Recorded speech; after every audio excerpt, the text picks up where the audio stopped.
You're watching News 3 Now, live at 4, moving forward. Good afternoon, everybody, and welcome to Live at 4. It's Friday. It's Friday, everyone. Friday. I have my badge for red on. I missed the memo yesterday, so I'm making up for it today. You're thinking ahead for tomorrow. We'll have Yes. a lot more on that coming up. And we are currently only on Television Wisconsin, but we will later join CBS in the show after the Duke versus St. Mary's game wraps up. Let's begin today by getting a look at the forecast. Alex is out on the windy and mild weather patio today. Hi, Alex. Hey, hi there. Yes, windy indeed. That's not uncommon for March when you got warmer temperatures. Let's see what those temperatures are out there right now on our Max 1 computer. They're in the upper 50s and near 60s. So when you get these temperatures up near 60, they're often accompanied with wind. And we're going to have a cold front that's going to come through southern Wisconsin tonight. More on that in just a moment. 60 degrees right now out in Middleton, 60 to the southwest in Verona, and 58 down the road towards Deerfield. And as we take a look at our planning, our evening, temperatures will slide on down to the upper 40s. Clouds are going to build in. There may be an isolated shower or two, especially right around that 9-10 o'clock time frame. And following those showers, a dry Saturday, much better chances for rain and some wet snow on Sunday. We're going to use Future Track to show you that weather system in a couple of minutes. Back to you in the studio. All right, Alex, thank you. By the way, to get that forecast to you that Alex does every day, our weather team uses data provided by the National Weather Service. But now staffing shortages at the National Weather Service will affect our team's ability to help you stay safe. Ellie LaLiberte shows us how one less balloon launch could affect your forecast. We're still missing a critical component of the weather data by not having those balloon launches. Before yesterday, the National Weather Service in Green Bay launched weather balloons twice a day. Now it's down to one, something Chris Vygaski with the Wisconsin Environmental Maisonette says is concerning. A weather balloon is a really important way for meteorologists to get a profile of the atmosphere. Weather balloons measure data like atmosphere temperature, humidity, wind speed, direction, and air pressure. Green Bay is the only site in Wisconsin that provides that service. But the reduction isn't just happening there. The atmosphere is a big fluid, and it's all interconnected. Other sites will also lose a launch, including those in South Dakota, Michigan, and Nebraska. What we're missing from the Omaha site and what we're missing from the Green Bay site, it has impacts on what's happening here. Meteorologist Blaze Keller with our First Warn weather team says it will impact forecasting. It's going to be difficult to get the most accurate forecast when you only have a snapshot and then you wait 12 hours and you then take another snapshot and so on and so forth. That missing snapshot will cause a loss of crucial data. When we start to lose the upper air data, we start to lose the accuracy of our forecasts, and then we lose the ability to tell the public very important weather information, especially during severe weather. Reporting in Madison, Ellie LaLiberte, News 3 Now. Thank you, Ellie. Vygaski says the National Weather Service will be able to request additional launches, but day-to-day meteorologists across the country will still be losing data. Less than 2 weeks away from the spring election, Elon Musk's America PAC is offering to pay Wisconsin voters $100 for signing a pact against, quote, activist judges. In a post on Musk's platform X, America PAC said registered voters who sign the petition will get $100. Right now, a group with ties to Musk is pouring millions on anti-Susan Crawford ads. Earlier this year, Musk voiced support for conservative-backed candidate Brad Schimmel. UW legal expert Howard Schwaber says Musk's latest action is not legal. Wisconsin's Attorney General Josh Kaul is joining dozens of other attorneys general in taking action to support 2 military vets and their families who are denied benefits. The state DOJ says the U.S. Department of Veterans Affairs denied the veterans' education benefits guaranteed by law. Every state's attorney general and AGs from D.C. and the Northern Mariana Islands signed on to the brief. A statement from Kaul on the situation reads in part, the fact that every state has signed on to this amicus brief is a strong demonstration of the recognition across the country of the critical importance of meeting our obligations to those who bravely served our country. We have new information this afternoon about the man listed as a school custodian who is charged with sexually assaulting a child. The Middleton Cross Plains School District tells us James Myers is on a leave of leave of absence from his position at Cromrie Middle School. The school lists Myers as a staff member on its website. Right now, he's out of jail on a signature bond after making his first court appearance earlier this week. The district attorney's office has charged Myers with the repeated sexual assault of the same child. The Middleton School's Director of Information released a statement to us over email. It reads in part, quote, "Because it is a pending personnel and criminal matter, and out of respect for all individuals involved, including minor children and their families, we will not be publicly commenting. We can confirm that none of our students are in danger or have been in danger." Police have a woman in jail for felony bomb scares and threats she allegedly made earlier this week. On Monday afternoon, Sun Prairie Police responded to a bomb threat at the Walmart on McCoy Road. An employee had found a note with the threat, and staff evacuated the store. Police didn't find any suspicious devices. Yesterday, police arrested a woman they think wrote the threat while inside the store. During an interview with police, she allegedly admitted to other bomb threats. Police are investigating those now. A former Hyatt hotel employee accused of killing a man in Milwaukee last summer is seeing his charge reduced.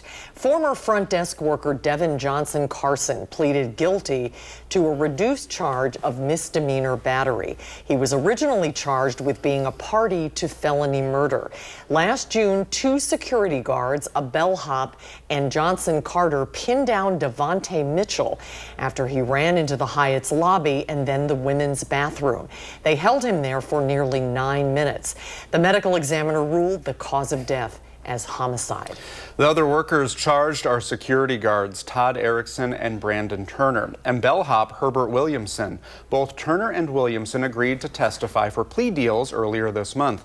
Erickson's set to stand trial in August. Williamson, Turner, and Johnson Carson will all be sentenced in September. Spring break starts tomorrow for students at UW-Madison, and local doctors and officials are begging them to make sure they're vaccinated for measles. Thousands of students will travel across the country between now and March 30th when classes start up again. With the current outbreak of measles across the U.S., doctors are concerned that unvaccinated students who travel could get sick and then spread the highly contagious disease to their peers.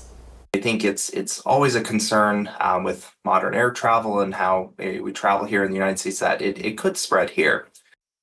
Wisconsin has one of the lowest rates of measles vaccinations across the country. To check if you or your child have been vaccinated, head to Wisconsin's Immunization Registry. That website is dhfswir.org.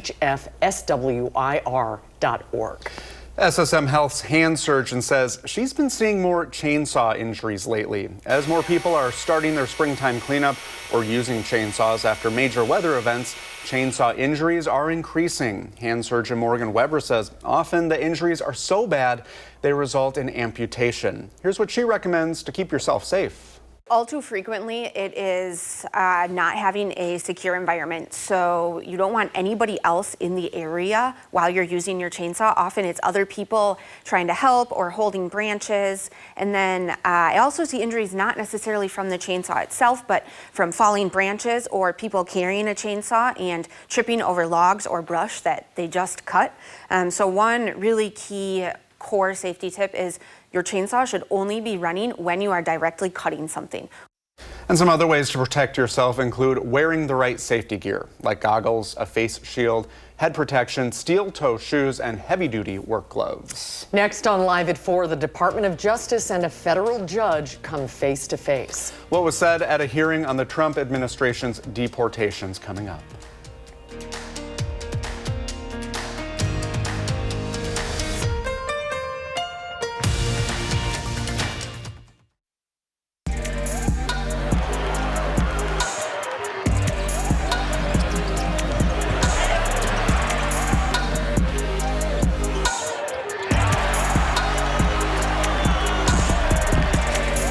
And welcome to Live at 4. Welcome to our viewers on CBS, and thanks for sticking around to our viewers on Television Wisconsin.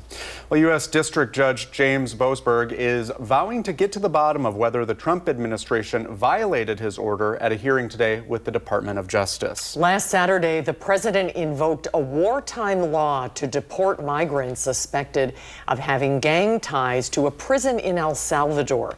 The judge ordered the deportations to stop, but the administration said the flights filled with migrants were already in the air.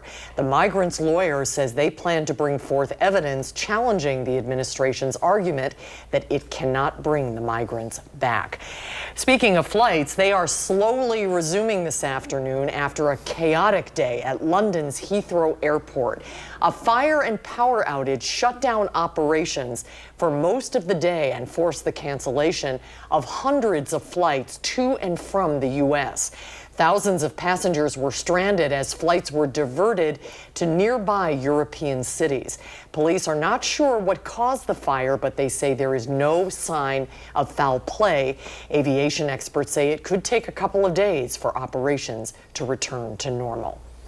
And here's a look at our first warn forecast. A calm Friday, but Alex is tracking some breezy conditions coming up. Breezy conditions, couple showers, and then even more showers by the time we get to Sunday, Brady.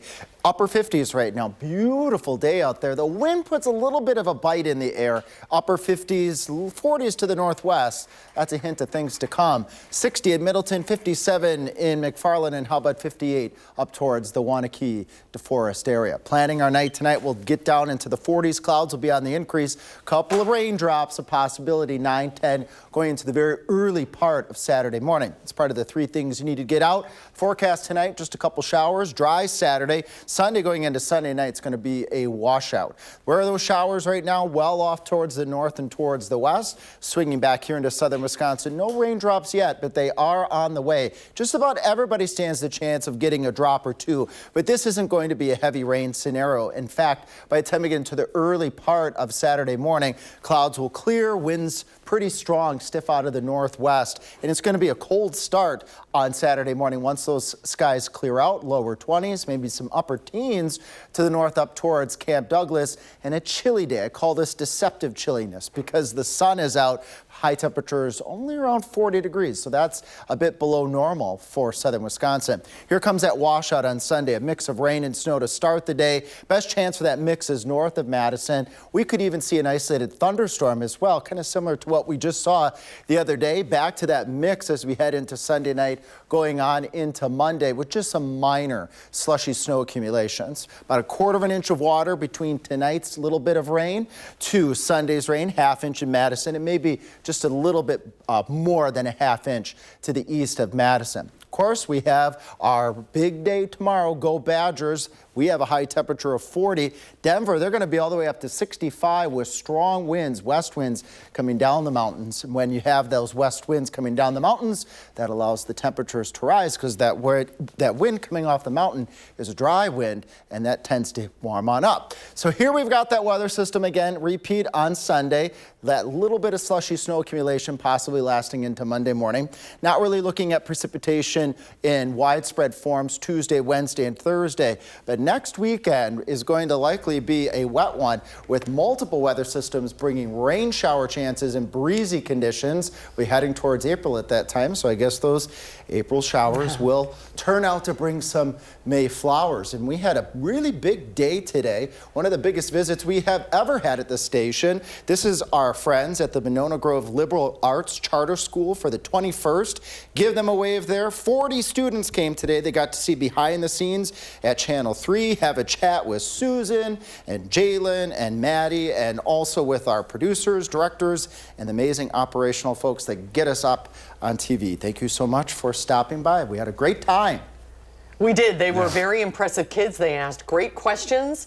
It was a fun afternoon. Yeah, they're going to give us a run for our money. Yes, maybe met some future journalists. They loved the weather, maybe meteorologists.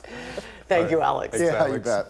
Well, in the 608, we've been meeting the finalists for Spirit of Service all this week. Our partners at Vortex narrowed the 206 veteran nominations down to 5, and our Josh Spreiter caught up with our 5th and final one on News 3 Now this morning. Meet Jerry Carncross. Jerry, nice to meet you. Thanks for your service. Thank you. You know, congratulations. First off, when you heard that you were nominated for this and that you made the final 5, what went through your mind? Well, I wasn't aware that I was even put in, but I figured that this probably gives me a good opportunity to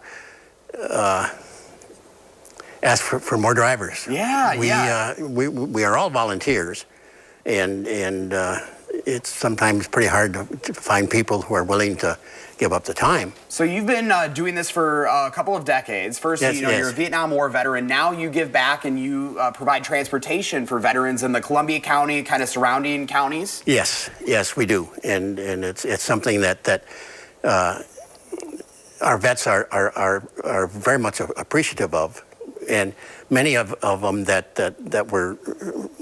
Most of them, actually, that we're doing are people who really need the ride because for some reason they can't do it themselves anymore, or they can't, or they don't have anybody else that can help them. And frankly, they like the idea that it's another vet coming to pick them up, because then it's a chance for them to talk about, well, been there and did that. And so I hear a lot of stories. I'm sure those connections are incredible. And I mean, you've put a lot of hours, a lot of miles on. Yes, we do. We, about 35,000 miles a year. Wow.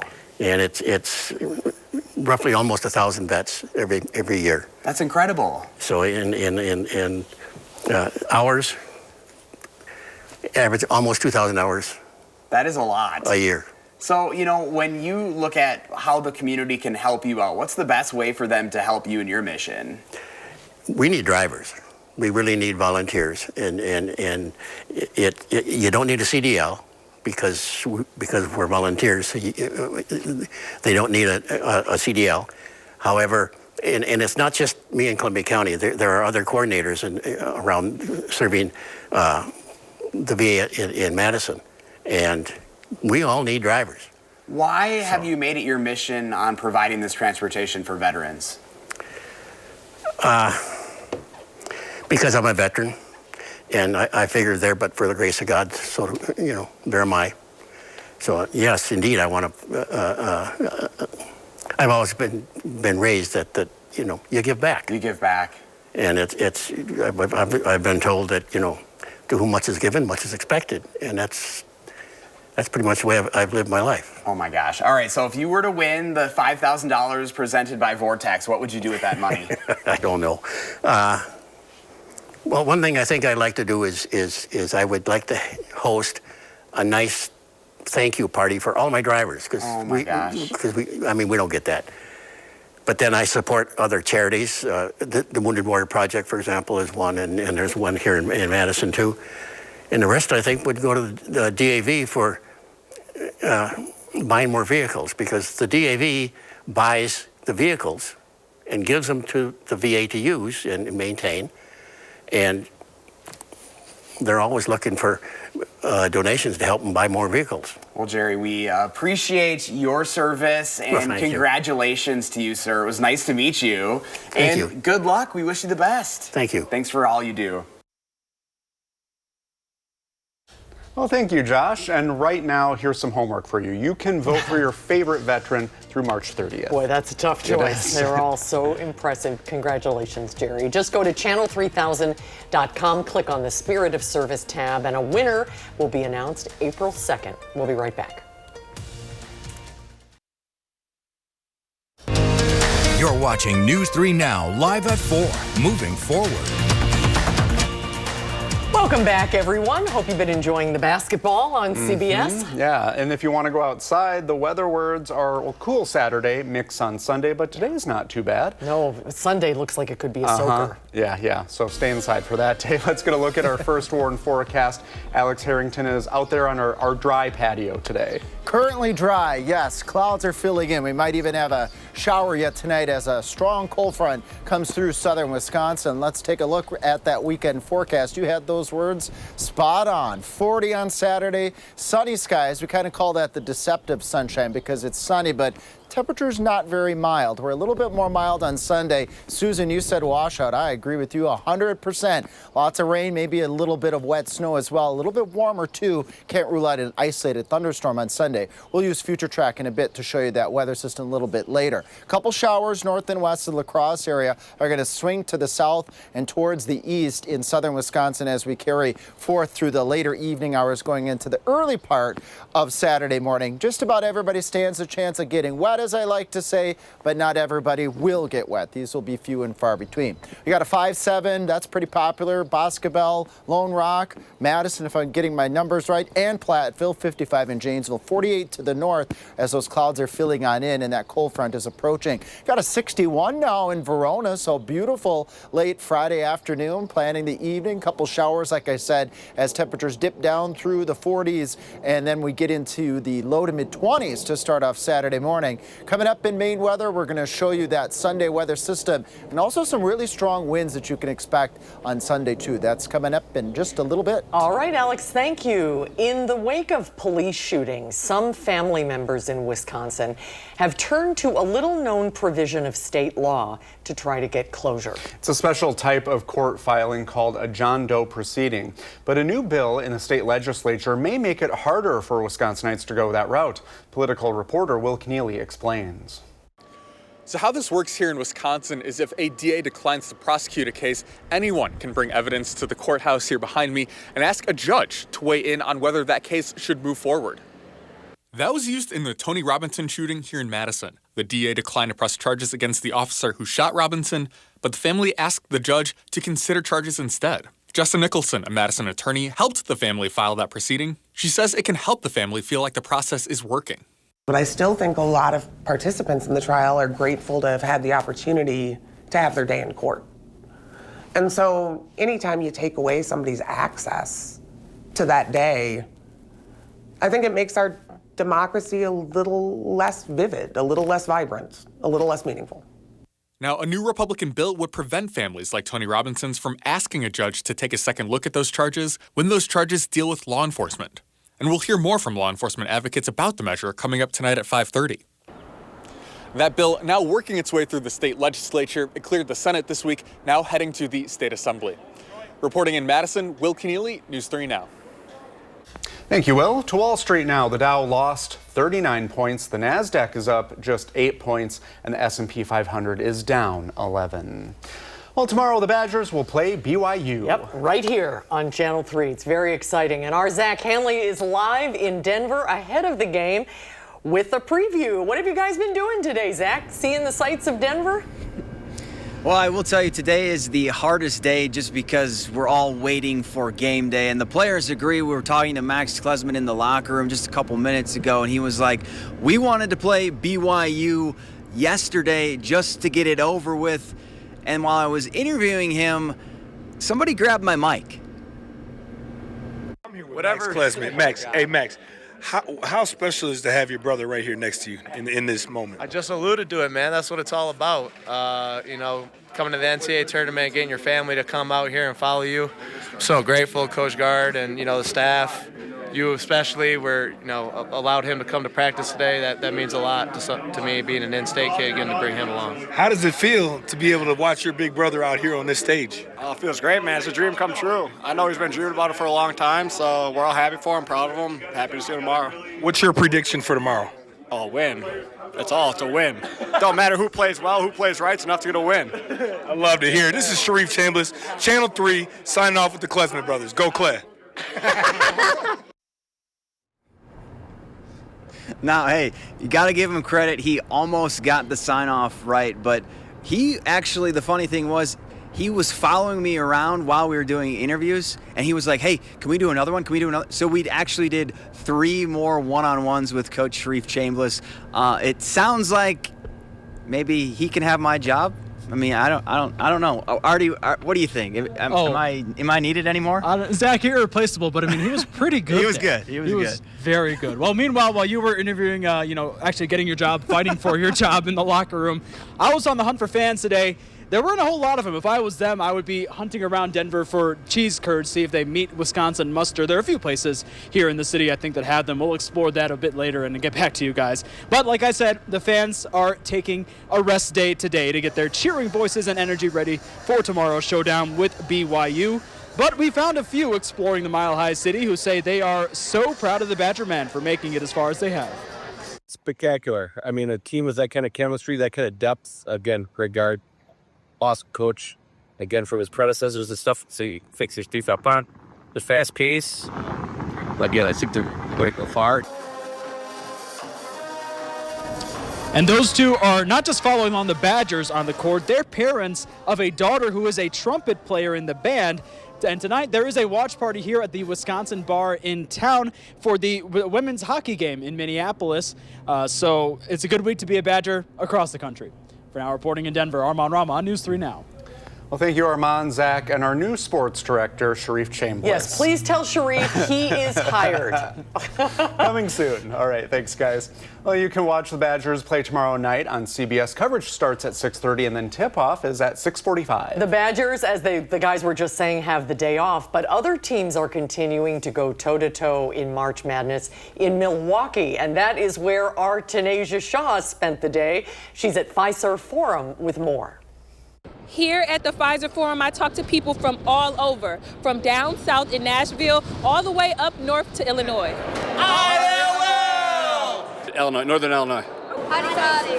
Omaha, Nebraska. I've heard good things about Milwaukee. I've never been. I like to visit new cities, and we've had a great time. Milwaukee's last time hosting March Madness was in 2017. Johnny. I talked to fans before tip-off, hoping their team can advance to the next round. Hey, we're an underdog, which I think plays in our favor, and we had nothing to lose. So we got to make a lot of threes today and hopefully pull off the victory. But it's a home game for Iowa State in here, so it's going to be tough.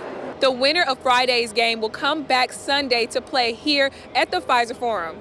Reporting in Milwaukee, Tanasia Shaw, News 3 Now. Thank you, Tanasia. And News 3 Now is your home for March Madness coverage. You can watch all of our coverage of the Badgers and receive updates on the tournament directly to your phone with the free Channel 3000 mobile app. Also coming up today on Live at 4, today is World Down Syndrome Day. Our Kyrian Lee speaks with Gigi's Playhouse about the upcoming events that you can be a part of to raise awareness.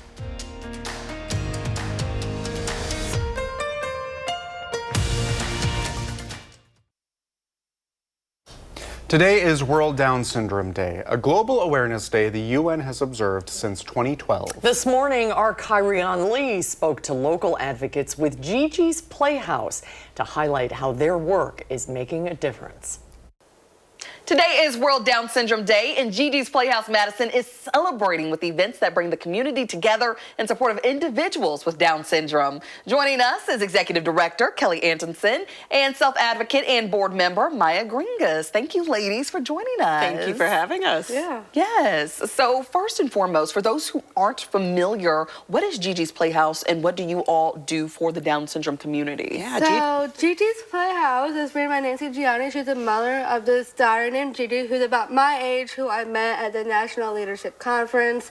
And they decided they thought it was important for everyone to be included and have a playhouse. So they spread lots of playhouses across the Midwest, and their mission is Generation G, so be accepting, be generous, be kind. So we are we don't charge for what we do either. So we are a Down Syndrome Achievement Center where everyone is welcome. So there are playhouses across the U.S. There's 62 across the U.S. and 2 in Mexico. And we are the only one in Madison, and we have a physical location. So we provide free life-changing career development and therapeutic programming for all ages in the Down syndrome community. And we don't take, again, any payment, and we are 99% volunteer run. So that's how we can keep our costs down to make sure we can provide this amazing programming for over 400 families now in the greater Madison area. Doing amazing work in the community. Yeah, we also have virtual programs too. So besides like the programs that we do have, we also have virtual options too for those. So everyone can get in on it. Everybody, yes, definitely. Very nice. So what is World Down Syndrome Day and why is it so important to celebrate it? I'll go ahead and answer that. So World Down Syndrome Day is celebrating the people who have that extra chromosome. So Down syndrome is the result of 3 copies of the 21st chromosome, which is why we celebrate on March 21st, which is 3/21. My shirt shows the extra chromosome, so it has the chromosomes and it says hashtag extra chromosome, so it shows that we're all human regardless. Yes. So this is really a time for us to elevate this population because there's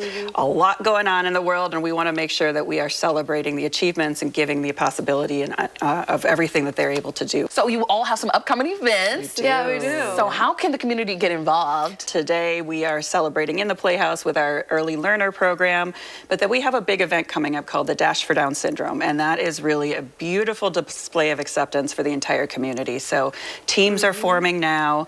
We start off with a 5K fun run, 1 mile walk, and then we have a big community festival with a DJ and face painters and a kids dash, food trucks, all of the fun stuff. So it's just a whole morning of acceptance and fun. And the theme is like superheroes. So we're talking about how people born with Down syndrome, like it's their extra superpower that they have that they carry on when they run. They're just like having fun. Being born with Down syndrome is a superpower because that's what makes us extra special. Yes, that is exactly right. And of course, we want people to get in on this fun and the upcoming event. So where can we get more information? So going to GIGS Madison.org is going to take you right to our Dash for Down Syndrome page. You can learn everything about that event, but then from there too, you just be on our homepage, our big website, that you're going to be able to learn a lot about Down syndrome and the programmings we offer, and an opportunity to volunteer, whether it's volunteer forms that you can submit. Kelly and Maya, we want to thank you both for joining us. Thank you so much. And of course, we will have all of these details over on our website, channel3000.com. Thank you, ladies. And here's a closer look at the website to register for the Dash for Down Syndrome. The race kicks off at 9 on Saturday, April 26. You can find the link to register at this story on channel3000.com. When we come back, from basketball to hockey, the Frozen Four. What the Badgers head coach has to say hours before the game, our Andrew Banstra reports from Minnesota.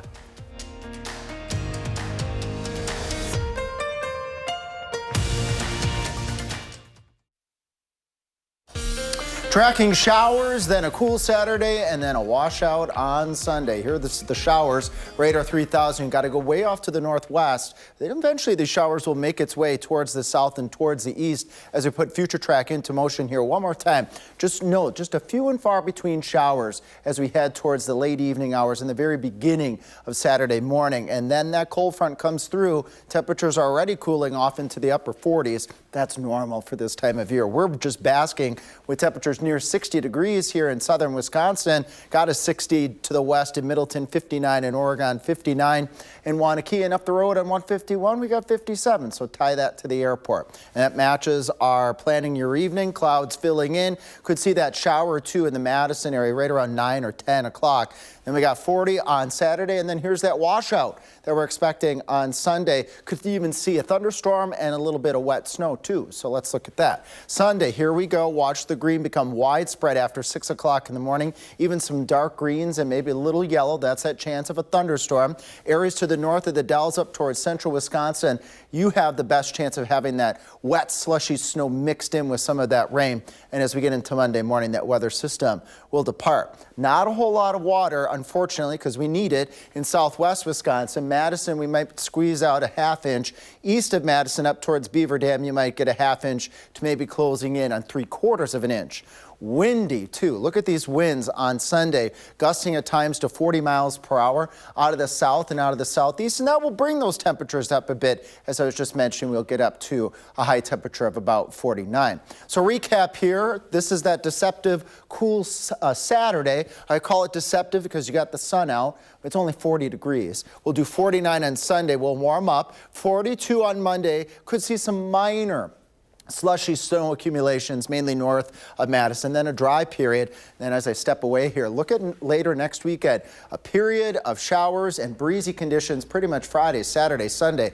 Going on into Monday, we'll be approaching April at that time. So as I mentioned earlier, April showers will bring those Mayflowers, and it's already starting to get green out there. Yeah. There's some maple trees that are already starting to not blossom, but budding. That's the word I was looking for. So spring is here. Waiting for when we turn the corner and then the temperatures really spike up, but not yet. Not quite yet. Yeah. We want those 60s and 70s and sunny skies. They'll be coming. Thank you, Alex. Sure. I'll be right back. Coming up Monday on Live at 4, we'll talk about how federal cuts could affect the Madison Children's Museum and Library. And then coming up later tonight at 6, which is airing at 5:30, just to confuse everybody because of the basketball, Will Keneally will break down the full details of the legislation that could change how cops are held accountable. Thanks for watching Live at 4 with us today. We hope to see you right back here on Monday. News 3 Now at 5 starts right after this.